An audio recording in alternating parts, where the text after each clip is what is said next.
Welcome to the Gita in Action podcast. My name's Radha, and I'm here with our family of seekers, which is just growing and expanding, and it's so exciting to see and to have everybody here with us this morning. This class is getting full, and that makes me very happy, and I think that makes our divine power very happy too. For us all to come together and start our days with that intention of just connecting and being grateful for that we have a higher power in our life and that we can come together and elevate our consciousness. So thank you all for being here on that journey. And today we are in chapter 11. We're in chapter 11.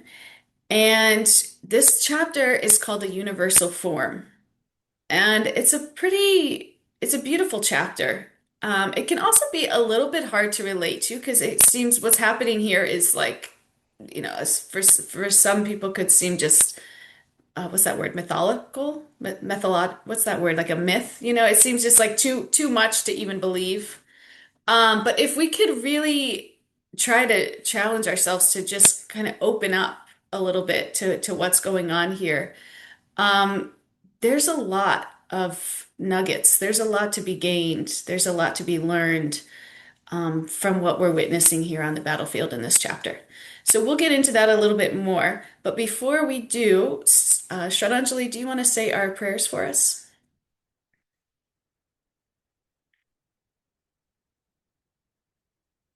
You're on mute, my dear. I will ask to unmute you. Oh, is it? Om Jnana Timirandasya Jana Jana Salakaya Chakshurunmilitam Yena Tasmai Shri Guruve Namaha Nama Om Vishnu Padaya Krishna Prastaya Bhutale Srimate Bhaktivedanta Swaminiti Namine Vanchakalpatarubhyascha kripa sindhubhyeva cha patitanam pavanebhyo vaishnavebhyo namo namaha. Shri Krishna Chaitanya Prabhu Nityananda Shri Advaita Gadadhar Shivasadi Gaur Bhaktavrinda Hare Krishna, Krishna Krishna, Hare Hare, Hare Rama, Rama Rama, Hare Hare. Guru Prabhupada ki jai. Thank you. So nice. All right, so before we jump into today's verses, I want to start with a question to kind of orientate us here. This question is like, have you ever felt like if you could just understand everything, like really see how things are going to play out, how all the pieces fit together, then you'd finally feel steady. Like if I had more clarity, I'd feel more in control. I think a lot of us live with that subtle belief. I know I do. It's like I know even when I was like wanted to have children and my husband and I it wasn't happening for us for many years. I was like, I just want to know that it's possible, that it's going to happen, and then I just feel better. It's like this, the understanding equals stability. Seeing more means that we'll feel stronger. And what's interesting is in this section of the Gita, Arjuna actually gets that. He's not getting a little more clarity. He's getting everything. And what's happening here is Krishna is revealing to him the entire universe. All beings, all time, all outcomes, all in one place. He's getting everything. So if our assumption is right, this should be the moment where he feels the most powerful, like the most certain, the most in control. But that's not what we see happen here. Right? What we see happen instead in this experience is seeing all of this, which is so much more than any of us can even fathom or comprehend. I mean, this is everything that's being revealed to him. It doesn't make him feel bigger. It actually makes him feel smaller. And not in a diminishing way, not in a way that's like self-deprecating, but in a way that's deeply humbling. And we saw this, we started to see this in the verses that we covered in our last session. Last, was it Monday maybe? When Sanjaya describes what Arjuna is witnessing, he sees countless mouths, countless eyes, unlimited forms. The entire universe expanded and contained in one place. This is what Arjuna's seen on the battlefield. This is what Krishna's revealing to him on the battlefield. And what happens, Arjuna's response is that his hair stands on end. He's overwhelmed. He's astonished. He's bewildered. And then something really beautiful happens. He bows his head, and he begins to offer prayers. So his mood kind of shifts. He doesn't see everything and feel, proud and powerful and in control. He sees everything and feels humble. And this is such a lesson for us. So as we go through these verses, I want us to really pay attention to this shift because it challenges something that we carry too. And that is that the more understanding that we have will make us stronger. And what the Gita is showing us here is something different. That sometimes even when we see things clearly, it it doesn't make us powerful. It should humble us. And it's in that humility that really opens the door to something deeper. And so this is Arjuna's experience, and if we're open to it, can be all of our experiences. So let's walk through this experience with Arjuna and try to see what he's seeing and more importantly, what he's feeling. So we're going to start with text 15, chapter 11, text 15. Let's see. And when you're ready, Stella, I'm still trying to get it up, but you can start. Arjuna Vacha Pasyami Devam Tava Deva Dehe Sarvam Tata Bhuta Vishesha Sangan Brahmanam Itsam Kala Sanastam Rishims Cha Sarvan Uragams Cha Divan. Arjuna said, My dear Lord Krishna, I see assembled in your body all the demigods and various other living entities. I see Brahma sitting on the lotus flower, as well as Lord Shiva and all the sages and divine serpents.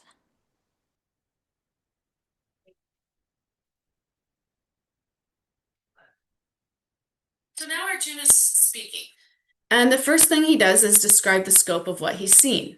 He says, My dear Krishna, I see all the demigods within your body and all different kinds of living beings.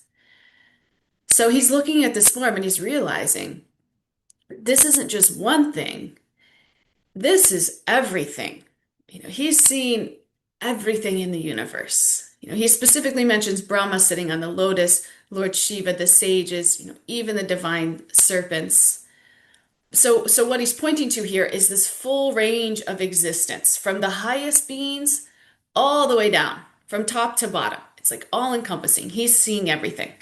So he's basically saying, I'm seeing the entire universe, all the different levels of it, all kinds of life, all within you.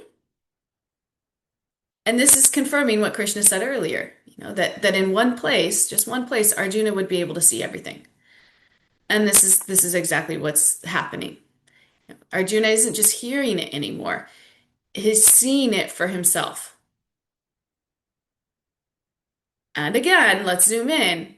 He's not seeing everything and feeling like, wow, now I see everything. Now I'm in control. This is what seeing things can sometimes do for us. Get a little bit of glimpse, we get a little bit of foresight, and we just feel like, okay, now I'm in control. If anything, this is the beginning of him realizing just how vast everything is and how small he is in comparison.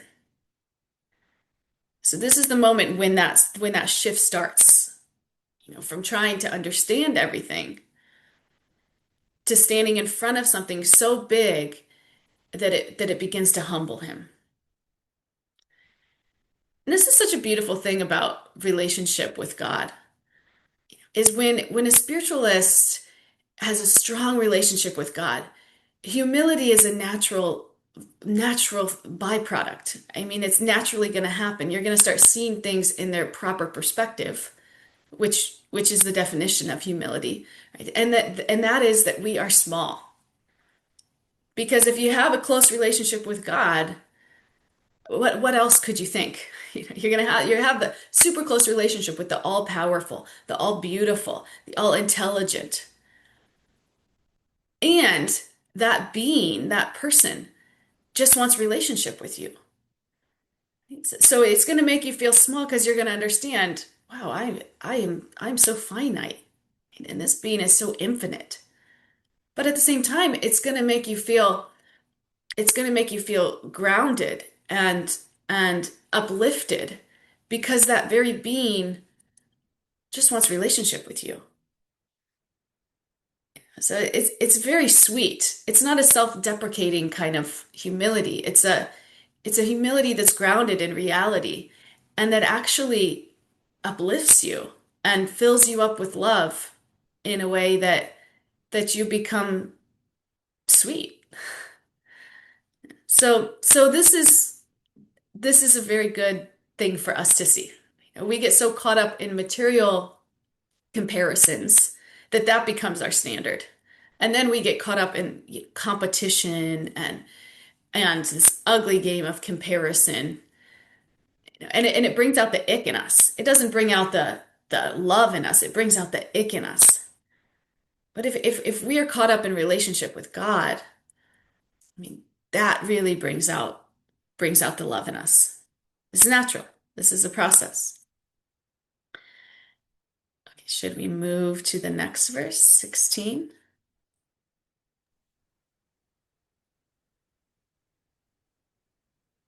Whenever you're ready, Stella.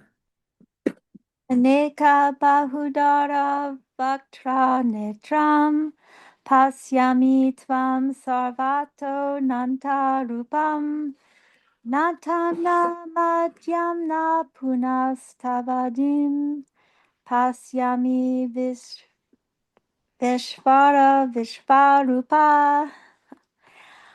O Lord of the universe, O universal form, I see in your body many, many arms, bellies, mouths, and eyes, expanded everywhere without limit.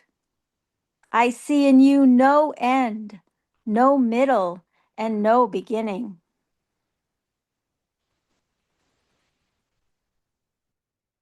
So now Arjuna goes even deeper into what he's seeing. He says, I see so many arms, so many bellies, so many mouths, so many eyes expanding everywhere. And then he says, I don't see any beginning.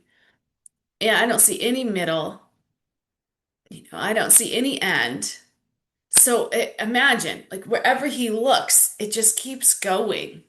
It's like unlimited. It's like It's like if someone's lost in the ocean. You look in one direction, there's just water. You turn the other way, it's still water. It's like there's no reference point, there's no edge, there's no boundary. So this is what Arjuna is experiencing here. He's looking at this form that's being revealed to him on the battlefield, and it's so vast. He can't even locate it. He can't define it.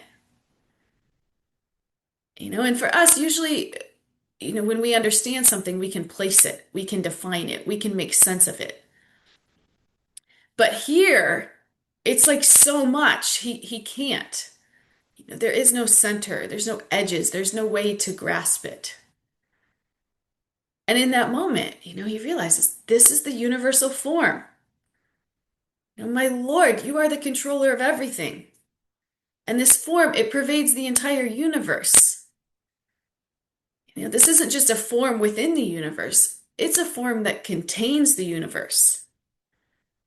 So again, we're seeing this shift here because we like to think that the more we see, the more peace we feel. If we could just know what's going to happen, how this is going to turn out, what this person is going to say or do, we'd feel at peace.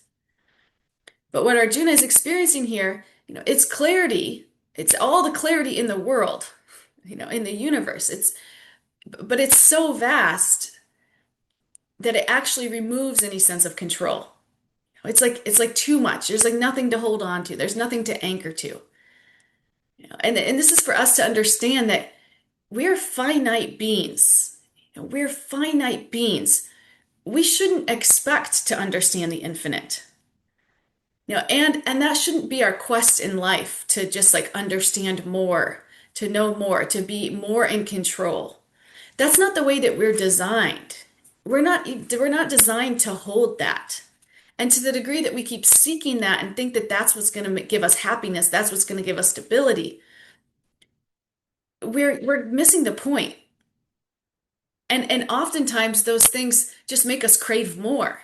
And then those things make us feel, and then we get so used to it, we have to have it, that then when they go away from us, we can't even deal. We go into like a downward spiral when we think that we have so much control, and then all of a sudden we realize, oh wait, I don't have that control that I thought we did. And our entire world just becomes dismantled. Like we don't even know how to deal. And it's like instead of in that moment seeking more control, in that moment, what we should do is understand we're not meant to have all the control. We're not meant to have all the vision. We're not meant to know what's going to happen next. No, we're meant to connect to the one who does. And it's that relationship that will provide us stability. It's that relationship that will fill our hearts. It's that relationship that will give us the clarity and the wherewithal to navigate life in a way where we're stable amongst the ups and downs. We're stable no matter how much control we have or don't have, because it's coming from something so much deeper.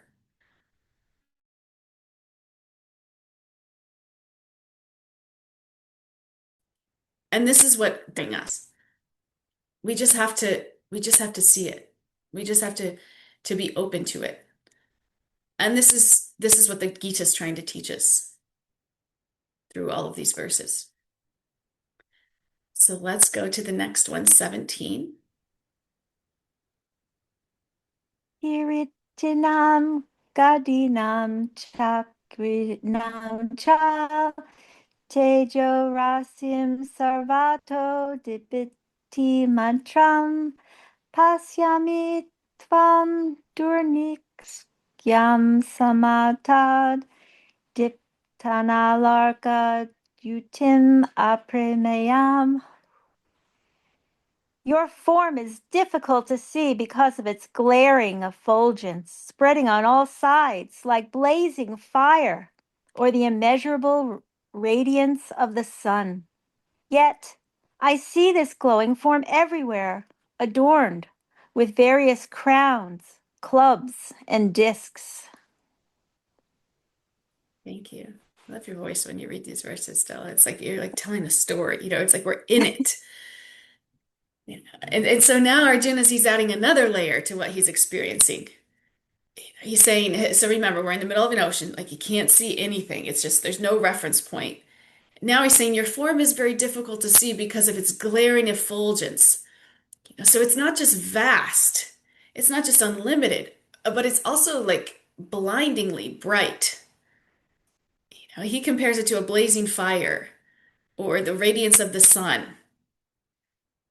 And we can relate to this, like even when we look at something very bright in our own experience, it actually becomes harder to see clearly. It's like too bright. Like we need a degree of brightness to be able to see, but then if you turn it up too much, it's like we can't see. It's like beyond the perception of our senses, of our limited senses. Too much light, everything starts to blur. So this is what's happening here. So Arjuna's saying, I can see certain details. I can see crowns, maces, discs, but at the same time, the brilliance is just so intense that it's almost impossible to fully make out. So here's the tension. He's seen everything, but again, he can't clearly grasp it. It's just overwhelmingly radiant. So let's go to the next verse, 18. See what happens to Okay. Arjuna. Tvam aksaram paramam veditvayam tvam asya vivasya param nittanam tvam avayaya savata dharma gopta sanatanas tvam purusho matome. You are the supreme primal objective. You are the ultimate resting place of all this universe. You are inexhaustible, and you are the oldest. You are the maintainer of the eternal religion, the personality of Godhead. That is my opinion.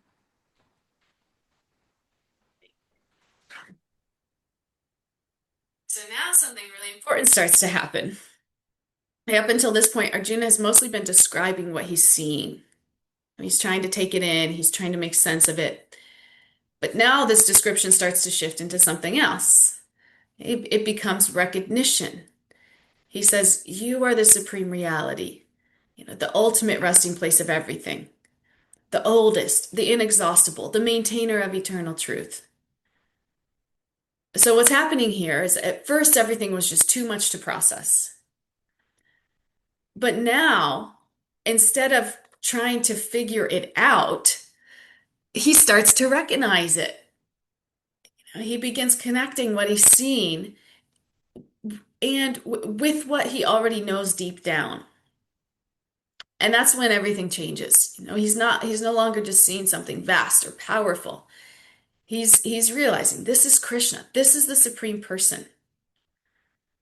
And again, let's notice what this does to him. It doesn't make him feel more in control. It actually softens him. It grounds him, not in understanding everything, but in recognizing who is behind everything.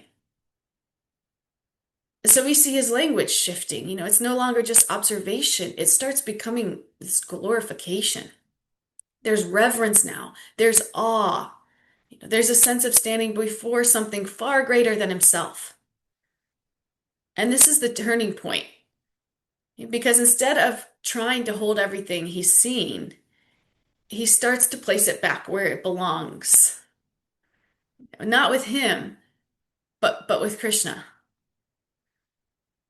And for us, if we could start to go around our days, our worlds like this and see that everything is Krishna. We're not meant to understand everything necessarily or be able to hold everything or put our arms around everything, or our mental conceptions. We get so much relief and we get also so much more connection.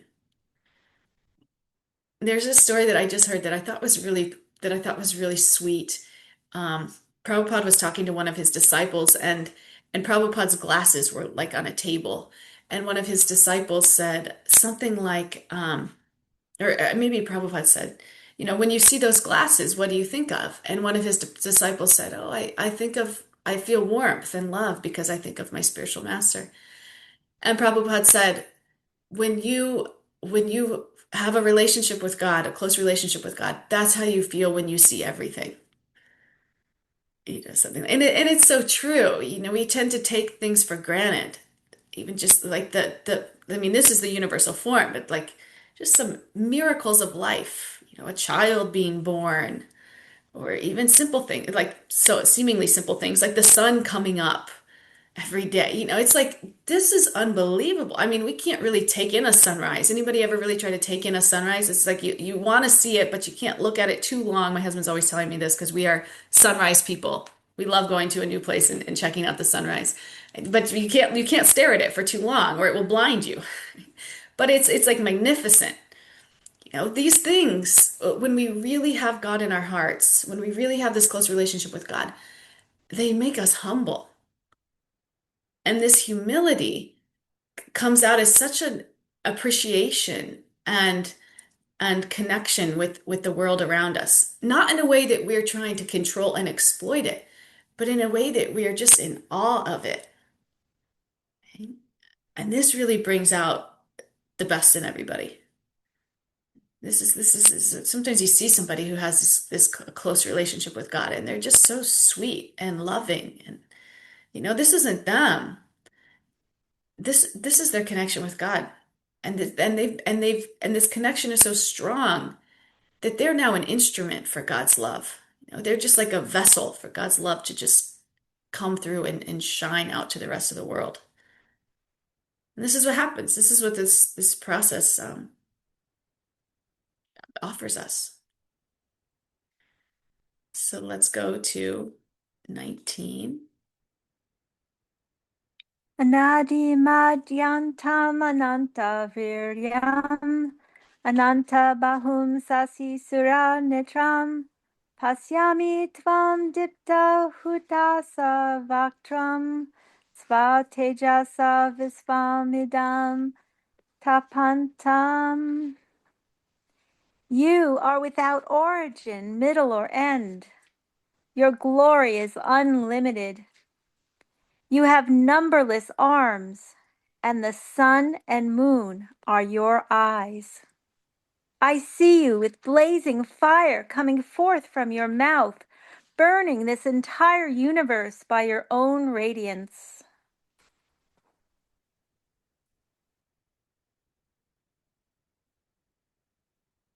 So now here Arjuna is continuing to describe what he's seeing. And it becomes super intense. We've already heard there's no beginning, there's no middle, there's no end. So again, he's emphasizing this form is unlimited. But now he's saying the sun and the moon are like your eyes. It's not just that everything is within this form. It's that the most powerful forces in the universe are a part of it. And then it takes another turn. He says there's blazing fire coming out from Krishna's mouth, burning everything within its radiance. It's not just something he's observing, it's something he's feeling.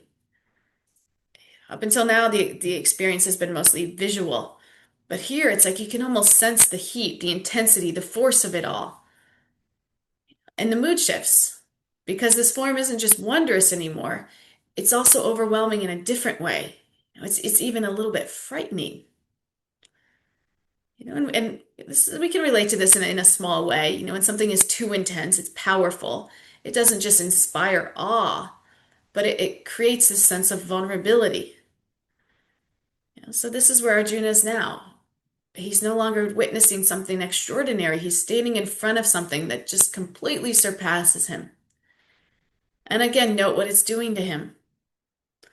It's deepening his awareness of how small he is in the presence of something so vast, so powerful, so beyond his ability to contain. And this is so sweet. I love this feeling personally in life, like because I'm such a controller and I'm such like I have to have it all figured out. I have to hold everything up. If I don't, the world's gonna end. I get very caught up into to the ego tricks. But this is when we can really lean into God and say, hey, look, it's okay. I'm not supposed to understand everything, and that's okay. God does. And God's my best friend. God takes care of me. So I can stop trying so hard to take a position that isn't rightfully mine because when I'm just ultimately I'm just suffering because of it. And when I can take my rightful position as a servant of God, as an instrument for God's love in this world, this is actually where I experience true happiness and connection. We think that I need to be in complete control, I need to be completely powerful, and then I'll get the recognition and the prestige that I deserve. But really, that's just like a dead end road that we never give up chasing. It just but it's never really going to bear the fruits that our hearts are looking for. So this is really beautiful when we can start to train ourselves to have this vision. When we start to train ourselves to engage in the world around us and understand that I am so small, that everything that is happening around me is beyond my control, beyond what I can hold. It's very humbling and it's very sweet and it's our rightful position. Last verse of the day. Let's get to it and then we'll have some reflections. Yav aprithiviyor idam anantaram hi vyaptam tvayakena dishacha sarvaha dristva bhutam rupam ugram tavedam lokatrayam pravyam hitam mahamat. Although you are one, you spread throughout the sky and the planets and all spaces between. O Great One, seeing this wondrous and terrible form, all the planetary systems are perturbed. Thank you. So now again, the tone is shifting. Up until now, Arjuna's been describing something wondrous, overwhelming, even beautiful. Now we see a sense of fear kind of layered in. He says, although you are the one, you are spread everywhere through the sky, the planets, all the space in between. This form isn't just vast in one direction. It's everywhere. It's above, it's below, it's all directions. And at this point, Arjuna isn't seeing the battlefield anymore. He's not seeing the warriors, the chariots, any of it. He's just completely absorbed into this vision. It's like his entire perception has shifted, and this is all he sees. It's like those new things where you put over your head, and all of a sudden you're in this like virtual reality, and it's like all you know, all you see. It's like a new technology that will probably just keep coming and coming. It's like this virtual reality experience. This is all Arjuna sees, but it's not virtual reality. This is his reality. He's seen it, and then something else becomes clear. He's seen that all the planetary systems, all the beings within them, are disturbed. So it's not just Arjuna reacting. Even the great beings, Brahma, the Devatas, they're also seeing what's going on here, and they're unsettled. So there's this mix of emotions. It's extraordinary. It's awe-inspiring, but it's also intense. It's a little terrifying. And Arjuna's holding both at the same time. And this is where everything really comes together because this is what we think we want. If I could just see everything, understand everything, have complete clarity. But when Arjuna actually experiences that, it's not that understanding is bringing him peace. It overwhelms him. It humbles him. And ultimately, it shifts him out of control into surrender. And this is such an important takeaway for us because most of the time we're walking around with this conception that if we see everything, we'll feel steady, we'll feel in control. But this section is showing us something very different. Arjuna does see everything. He sees everything. This is a person who sees everything, not just like a tiny little glimpse of, how something might unfold, but he's seeing everything.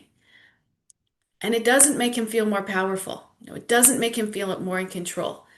It humbles him deeply. Because when he sees the full scope of reality, his place within it becomes clear. This is what we need to understand. This is what we need to seek. This is what we should shift our objective to. Not seeing everything, but seeing the reality of our place within it. And that is that I'm actually not the center of everything. Okay? I'm not the one holding everything together.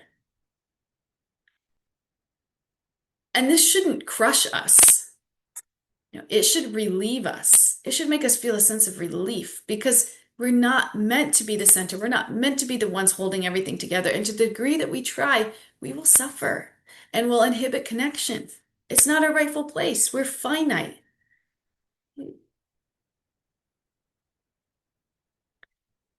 So, this humility in the Gita, it's not about thinking less of yourself. It's about seeing yourself accurately, seeing God as greater and yourself as supported within that. And when this knowledge becomes realization, a shift in our own lives happens.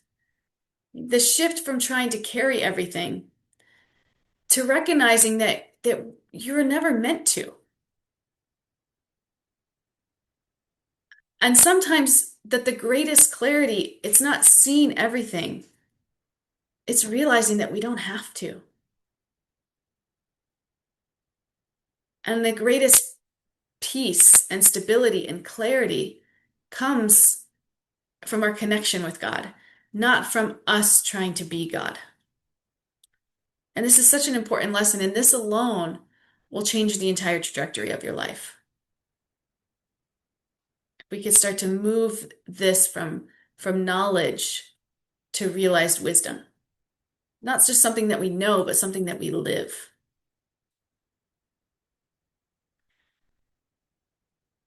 So that's what I had for you all today. We have some time for reflections. I would love to hear some of your I love takeaways. something that you said Please. about the Srila Prabhupada's glasses that you said. And after that, what you said, that made me so connected. Because Mm. when you see the sunrise or when you see the sunset or even the colors of the sky changing, or the smallest flower having exactly those 7 petals on the side of the road, just squat down and just to see that beauty. How, I mean, somebody is doing it. And now I know that how, because we are so connected with the Supreme, we don't want to see the form that Arjun has seen, but just seeing these small things, we get connected directly. So that's all I wanted to say. Yes, exactly.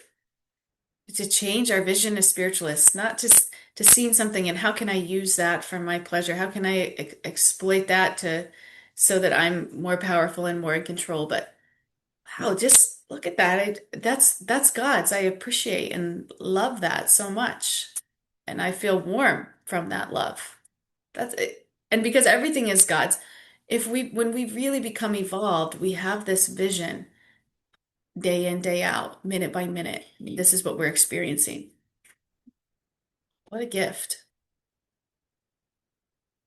Anybody else? Aaron, I see you just went off camera. Let's hear from you. Hare Krishna. Well, I can very much relate with wanting to gain some clarity. I feel like for me, it's like a negotiation. I'm like, Krishna, if you just show me, like, I don't need to know everything. I just need like a little sign, a little something, and then I'll just like feel so much better. Like, so I'm just like, yeah, but Radha, I don't need everything. Like, I just want some information from time to time. But but I totally hear you and like can relate with like, when I first heard that we're all here because we want to be God, I was like, I don't want to be God. Like that did not like land with me at all. But then when people were like, because we want to control, I was like, oh, well, that's interesting. I do like to control as much as possible. If that's what you mean, then maybe I do want to be God. Um, but but I think like obviously related to control, but something I've been thinking about, I'm sure it came up in the retreat, although to be honest, those days are quite a blur now, um, is like our fear, like living in fear because of our lack of control and my lack of like trust in God. Um, Shraddhanjali and I, we got to go to the Nrsimha prayers together one morning, and they give you those flower petals and tell you to like circumambulate the inside of the temple. And the pujari said, there's one rule. And he was like, and the rule is you cannot walk around with this fear in your heart. Like, you need to accept that Radha Vrindavan Chandra are here to protect you and that they are with you. And you cannot have these fearful thoughts in your mind. And I was just like, of course, this is a rule, like the bhakti rules that are so like beautiful and not like commandments of thou shalt not do something. But but yeah, I think I've just been like thinking a lot about that, like this element of control, but then like the fear or anxiety we feel because we're not in control. Mm, yeah, really nice reflection. Thank you.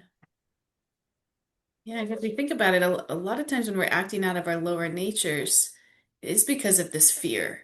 This fear of losing something, this fear of, losing an identity, a relationship, a material thing, a job, and it causes us to act out of our lower natures. But if we really feel, if our relationship with God is such that we really feel like God has our back and that everything is happening for us, there's no room for fear. And what to speak of how uplifted our whole life and being becomes when we're not, when that doesn't impact how we move around in this world. It's like our whole life just becomes this offering of love. That's what's being a real instrument for God's love is. A real servant of God. That's what it is. We stop making everything about me and we start making things about how can I be of service. Yeah, that sounds like real freedom, right? Yeah, it really does. It really does. And it doesn't mean also that we stop like I'm a controller and I'm like pretty good controller. And for me, it doesn't mean that like I stop that. I stop controlling things. It means that I stop attaching myself to the outcomes. And it's really fun. I've been playing with this a lot because I'm trying to start this organization, Conscious Collective, and doing all different kinds of events and retreats and it's been really fun to just kind of like plant seeds, like water them with and nourish them with, the best soil and the freshest water, and then say, huh, that's funny. That's not at all what I thought was going to grow there. But that's the way it's moving. So now what can I get to nourish this new plant? Now what's the best way to nourish this new plant that's growing? And so then I run around, okay, I think this plant actually needs this amount of sunlight and this amount of fertilizer. And then it kind of like grows into something else. And I'm like, oh, that's funny. It's like this is what life can become for us. Those of us that love to control, no problem. You can still control, but become a little bit less attached to the outcome and see how that feels. Yeah. Katie, what do you think? Hi, Krishna. Um, Hare Krishna. well, a big thing on the retreat for me, and you guys have graciously helped me with talking about my sister a lot lately, is this being okay with not knowing the answer, not having it figured out now, um, trusting Krishna's timeline and like letting go a little bit. Um, and I think there's fear in there too that is good to soften. And I was happy because I was sorry, I'm just driving also, so I'm trying to like keep my thoughts together. But basically, I had this set up in my mind from recent occurrences that have been a little bit more heightened lately, that like um the only thing that's going on right now is it is not good. Like it's totally stressful. She's being awful, you know, and that's what I was really expecting all the time, you know? And I was talking to my brother and I was like, actually, it's a little inconsistent. And because I said, on the drive home from the retreat, she called me and we had this nice, fine, pleasant conversation. And I was like very uplifted by that and thinking, why do I have these expectations that like it's just this one way now and I have to fix it? And it's not like that. Life is not like that. And then she invited me over for dinner and it was last night. And she had said I'm gonna cook and my housemates are gone and we can just relax and I'll cook. And I was like, great.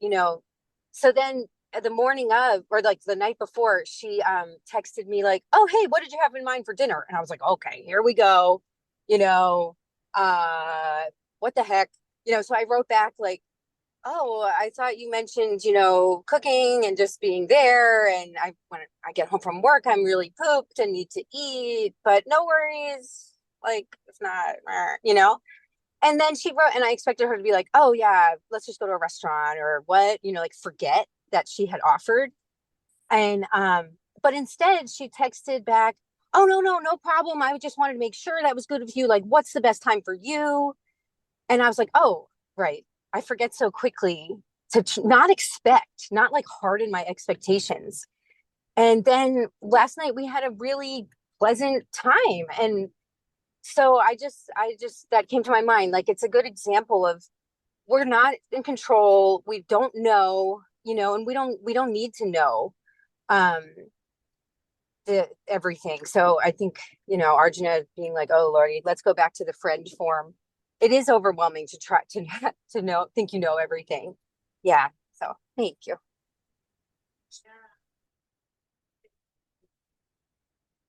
Yeah, as someone who has had quite a bit of experience also dealing with people that are in the thrust of addiction, I've found that the best you can do for that relationship is just stay steady. Like, don't get on the roller coaster with them of the ups and downs when they're crazy. Then it impacts you. You get emotional. You're just like shackled to whatever mood they're in. That's the mood that you're going to be in. It's like we have to find our own grounding, our own peace, our own stability, and that comes from connection with source. And when that is strong, then we're able to show up for ourselves and all our other relationships from that place. And we're not just taken for a ride all the time. And what ends up happening is that they see that and they kind of lose that control over you to be able to, bring you into their drama. And their fire will get a little less out of control, in terms of their relationship with you. That's been my experience. And it sounds like you're doing the work. Thank you for sharing. Anybody else want to share before we end? Karuna here says, I'm too overwhelmed to speak anything. I'm more and more in awe of him every second. I feel I had to attend today. Thank you so much for the knowledge you imparted on me. I love him too much and I'm getting so much clarity. I finally understand why I don't have to have the answers I was looking for. Yeah, that's a gift. We don't have to have all those answers. That is such a gift. Katie Miller Sweet. Haribo. Haribo. Um, I really enjoyed how you reflected like the meaning of humility.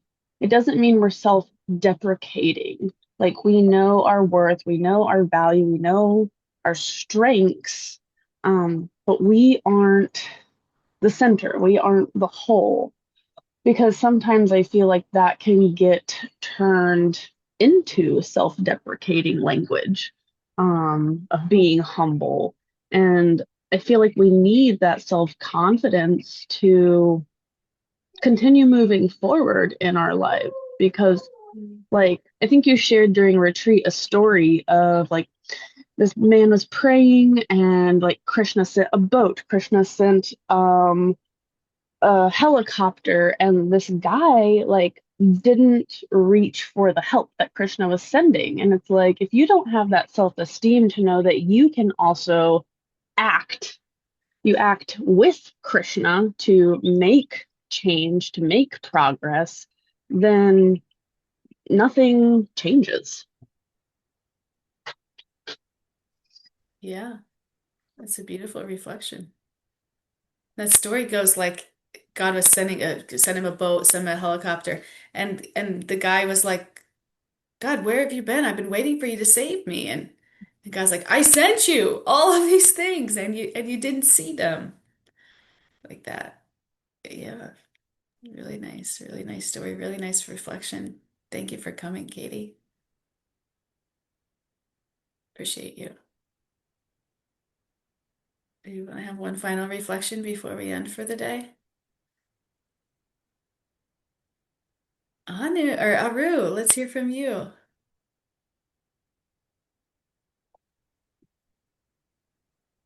Okay. Hari bol, everybody. Haribo. So, gosh, Radha, when you talk, it's all, like how you have some things ruminating in your mind, and then, the exact verse you need shows up. Mm, That's what happened today. So, yes, I admit I'm a control freak. Well, I was, and I'm sure I still am. But what has helped me, and again, this is something, you did say one thing rather during the retreat.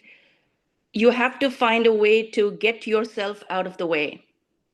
mm, And that's something that struck with me, and I thought about it all the way on my drive back. Because we think we're in control, and we want to control the outcomes. We want to control, the people around us. We want to control everything, and which is how we get so attached to the results. mm, But when you surrender, you say it's all okay. mm, So I think I have slowly reached that point. I say all okay. Good happens, okay. Bad happens, that's okay too. mm, I will flow with you, because one thing I started doing, in the beginning of the day, at the end of the day, I say Sarvam Krishnarpanamastu, meaning everything, my pain, my actions, my good deeds, my not so great moments, everything I surrender to you, Lord. mm, When I say that, I just become empty. mm, No, I mean, he has a big shoulder, he can carry all of your goods and bads. And I say, look, and that's one of the prayers I've been doing lately. I'm asking him, look, help me get out of your way and my way and lead the way. mm, And when he's leading and I trust him so much, and because I trust him so much, I'm able to say, all okay. mm, So whatever happens in the day, good things happen, great. Bad things happen, great. Everything is him now. I mean, I guess I'm the non-doer. This is perfect. So thank you, Radha, for helping me reach that point. Yes, this is Gita in action. That's the mark of a true spiritualist, and your life will just keep becoming better and better because of it. I mean, this is real freedom, like Aaron said. Yes, freedom. Yeah, so nice. Thank you. Such a sincere soul. Appreciate you. Hey, Karuna, do you want to take us home? Just 1 or 2 minutes here, and then we gotta close. What do you have for us, Yes, Karuna? yes. I wrote whatever I wanted to speak. I'm speechless after coming from back from the retreat. So many people like, oh, how was it? How was your experience? And how are you feeling? And I just say, oh, I cannot find the words. So I just he had aligned all the plans and everything for me to be connected with all of you. So, like, I just woke him up in the morning, and he says, I love you all. My baby loves everyone. That's it. Hare Krishna. Thank you. Thanks, Karuna. Thank you. And if you missed this retreat, don't worry, we're doing it again next year. But in the meantime, we have lots of other retreats going on. We're going to Guatemala in November. We're going to India in February. I think we're going to have another retreat in August too. More details on that to come.